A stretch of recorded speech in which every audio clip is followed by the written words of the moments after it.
Minggu saya di LBH dulu, penasehat politik Buyung Nasution.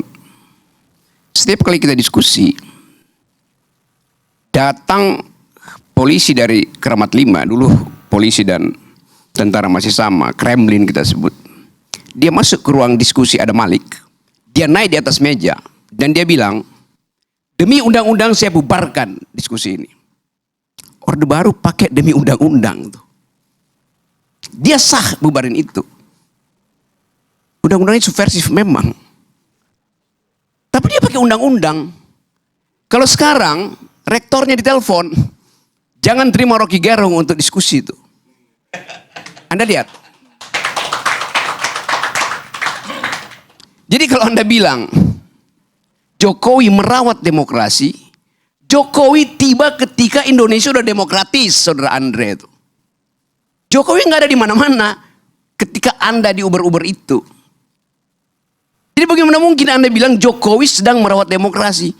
Dia memberantakkan demokrasi, itu intinya.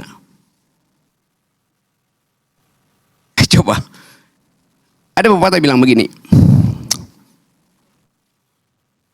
We choose joys and sorrow long before we experience them. Kita memilih kegembiraan atau kesusahan jauh sebelum kita mengalaminya. Kalimat itu, Anda tahu kalimat itu siapa yang ucapkan? Yang ucapkan itu adalah Gibran. Yang nama depannya Kahlil.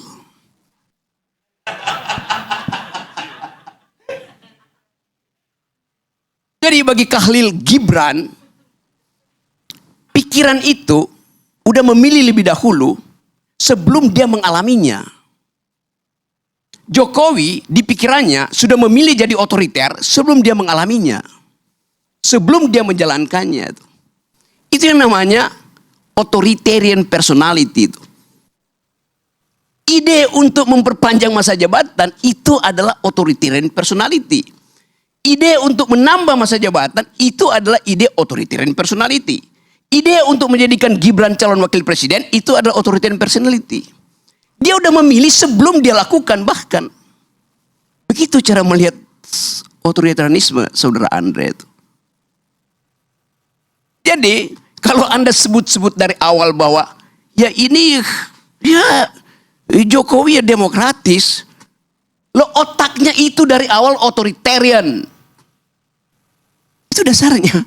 Hitler menyembunyikan kebengisannya sebelum jadi pemimpin. Hitler dipilih secara demokratis.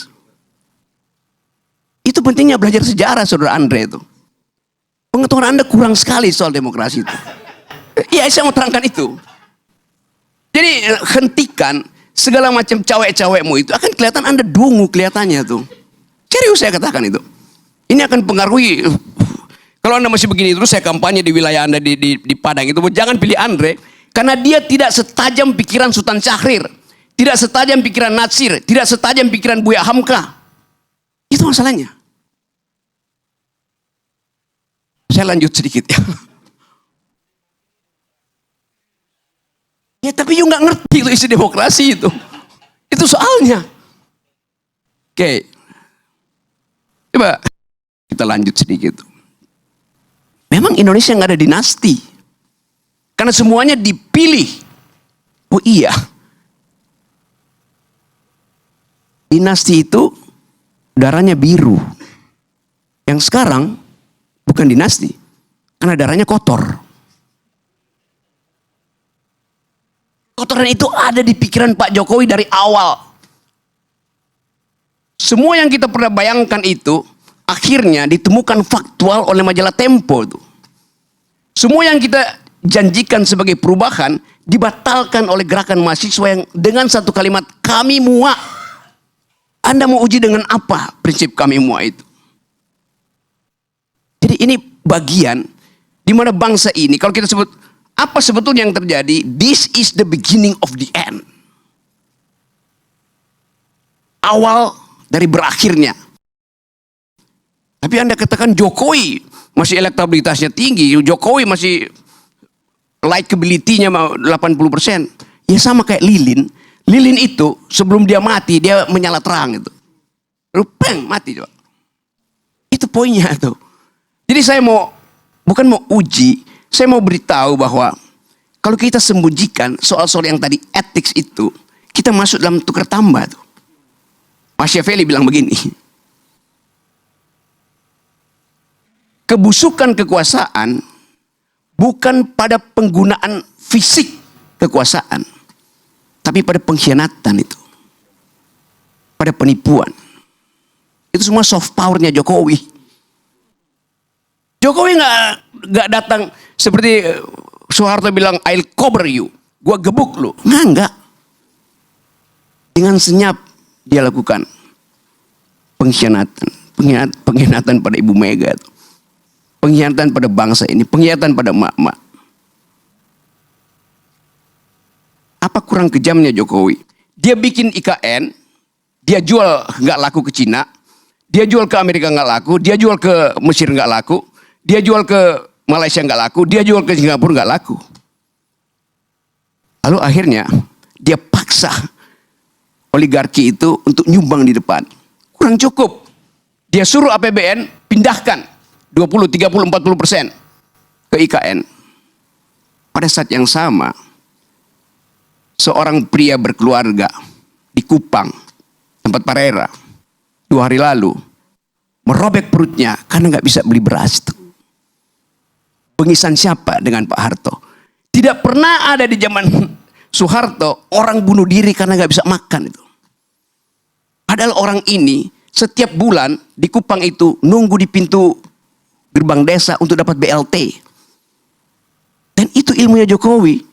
Membujuk orang supaya tidak produktif, supaya tidak pinter. Sebagian besar mereka yang nunggu BLT itu adalah pemilih yang tidak tamat kelas 7. Bagaimana mungkin kita bicara hal-hal yang normatif, etik pada pemilih yang 80% dari pemilih Indonesia itu tidak tamat kelas 7, artinya tidak tamat SMP. Mereka menunggu serangan fajar, mereka menunggu BLT. Itu bengis namanya tuh. Zaman Pak Harto kurang ajar. Dia suruh konglomerat eksploitasi sumber daya. Berapa persen yang balik ke negara? 35%. Zaman SBY berapa persennya balik ke negara? 27%. Zaman Jokowi berapa persennya balik ke negara? 6%. Itu bengis namanya tuh. Hak saya untuk dapat keadilan. Hak mak-mak untuk dapat nutrisi. Supaya anak-anaknya punya masa depan. Tidak mengalami stunting.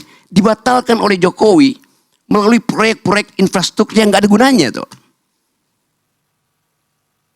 Tadi saya baca di koran. Gubernur DKI bilang begini. ASN, kalau Anda malas, saya kirim ke IKN. Jadi IKN itu tempat pembuangan, tempat penghukuman. Jadi Anda bayangkan seluruh literasi, narasi dari rejim Jokowi itu buruk. Minus bahkan. Tidak mengajarkan impian, kenyataan yang dibikin oleh Jokowi. Di mana IKN itu bagus? Ada. Di mana? Di laptopnya Jokowi itu. Itu dasarnya.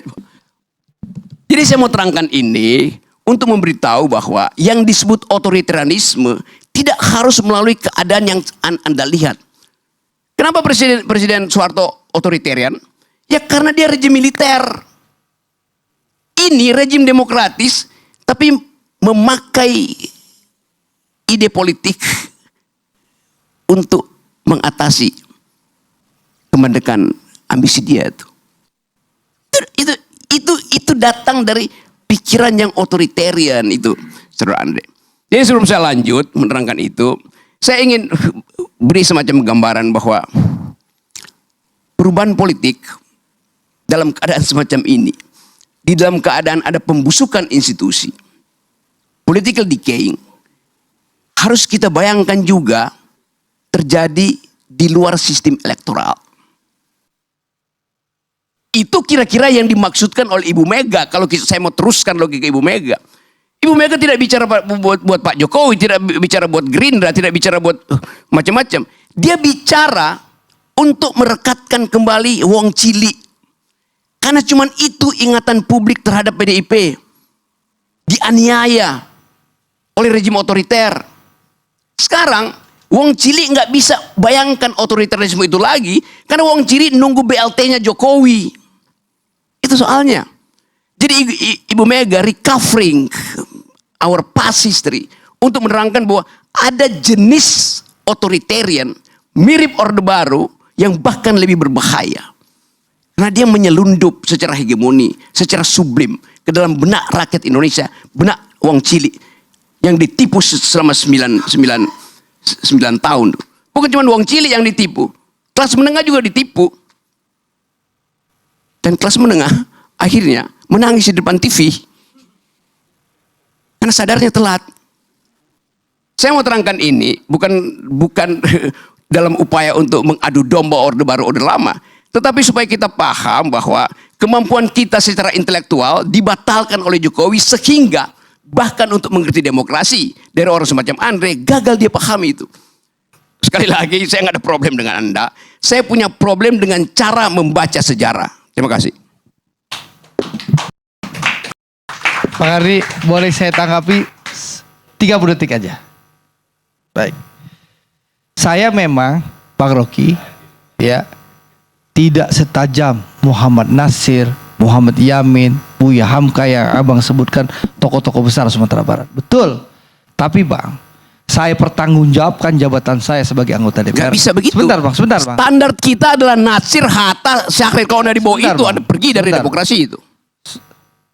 Satu hal yang saya pertanggungjawabkan. Apa yang Anda pertanggungjawabkan? Kalau Anda udah dibilang, abang bicara, Anda bilang Anda di bawah standar pendiri republik. Ya. Ngapain Anda ada di sini coba? Sebentar. Tapi satu hal yang bisa saya pertanggungjawabkan dunia akhirat, Pak. Ini bukan soal dunia akhirat, ini soal ide republik, ide demokrasi. Abang maunya didengar saja. Tidak, Anda sendiri udah mengaku Anda di bawah standar. Ngapain Anda bicara lagi? Saya nggak dengar orang di bawah standar. Saya ingin menyampaikan, ini hak saya bicara. Tolong hormati dong perbedaan pendapat. Bukan Anda dari tadi. Saya ingin sampaikan satu hal. Apa yang Anda mau Saya sampaikan? pertanggungjawabkan jabatan saya, kinerja saya boleh diadu sama anggota DPR dari seluruh Sumatera Barat. Kinerja saya baik di DPR maupun membangun kampung saya di Sumatera Barat. Anda mesti gini. Ya, kan cara tadi dibilang dungu, saya akan berkampanye di Sumatera Barat. Silahkan abang berkampanye di Sumatera. Saya bertanggung jawab sebentar, Pak. Saya terangkan cara begini. Yang lain gak usah. Belajar dong. Standar kita itu bukan anggota DPR di Sumatera Barat. Standar kita adalah pemimpin-pemimpin republik yang datang dari Sumatera Barat. Itu standarmu. Masa Anda rendahkan standarmu sendiri? Ya. Astaga. Sebentar Bang, saya menghormati founding father saya. Ya, tentu. Founding fathersmu tidak mau dihormati oleh orang dungu. Ya, itu haknya abang bicara seperti itu. Tapi hak saya juga bicara. Saya bisa pertanggungjawabkan dunia akhirat kinerja saya membangun Sumatera Barat maupun kinerja saya di DPR bisa diadu oleh 13 anggota DPR RI yang lain asal Sumatera Barat. Saya siap diadu. Kinerjanya. Ini artinya dia mau apple to apple. Antara apel sehat yaitu pendiri bangsa ini dan apel busuk yang dia pegang sekarang tuh.